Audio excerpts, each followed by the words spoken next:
बार की बात है। एक ब्राह्मण था जो सूर्य देव का परम भक्त था। वह हर रोज प्रातः स्नान करता, शुद्ध वस्त्र धारण करता और पूरी श्रद्धा से सूर्य भगवान की पूजा करता था।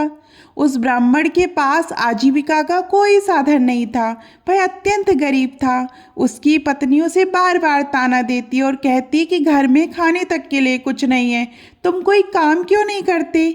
पड़ोसी भी उसे निकम्मा कहकर उसका अपमान करते थे।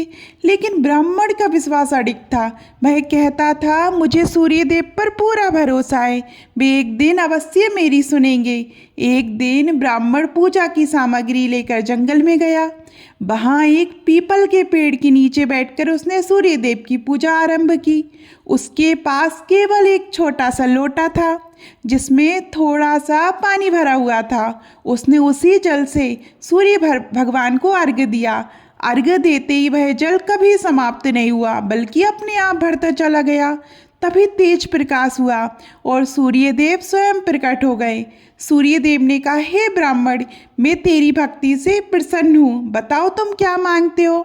सूर्यदेव की वाणी सुनकर ब्राह्मण घबरा गया। वह सोचने लगा कि कहीं इस पीपल के पेड़ में कोई देव या आत्मा तो नहीं रहती। डर के मारे वह वहाँ से भाग गया और जाकर अपनी पत्नी को सारी बात बता दी। पत्नी ने कहा, यह स्वयं सूर्य भगवान है, कल जब वे फिर प्रकट हों तो उनसे ऐसा वरदान मांगना जिससे कम शब्दों में सब कुछ मिल जाए। ब्राह्मण बोला, अगर मैं बहुत कुछ मांगने लगा तो घबरा जाऊंगा और भूल जाऊंगा। तुम कोई ऐसी तरकीब बताओ जिससे सब मिल जाए। पत्नी ने कहा, तुम बस इतना कहना, हे प्रभु, मुझे ऐसा जीवन दीजिए जहाँ सोना, धन, वैभव, संतान, सम्मान और लंबी आयु सब अपने आप मिल जाए। अगले दिन ब्राह्मण फिर पूजा करने गया। सूर्यदेव प्रकट हुए और पूछा, मांगो क्या चाहिए। ब्राह्मण ने एक ही बार में सब कह दिया। सूर्यदेव मुस्कुराए और बोले, जाओ, तुम्हारी इच्छा पूरी हुई। ब्राह्मण जब घर लौटा तो उसने देखा कि उसकी टूटी फूटी झोपड़ी की जगह एक भव्य महल खड़ा है। सेवक सेविकाएं खड़ी थी। एक सुंदर स्त्री रानी के वस्त्रों में बाहर आई और बोली, स्वामी, ये आपका ही महल है। ब्राह्मण समझ गया कि ये सब सूर्यदेव की कृपा है। अब वह दान, पुण्य, सेवा और धर्म के कार्य करने लगा। ये बात राजा तक पहुंची।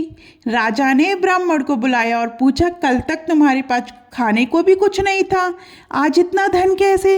ब्राह्मण ने पूरी कथा सुना दी। राजा ने भी पूरे विधि विधान से सूर्यदेव की पूजा की। सूर्यदेव उसकी भक्ति से प्रसन्न हुए और उसे एक तेजस्वी पुत्र का वरदान दिया।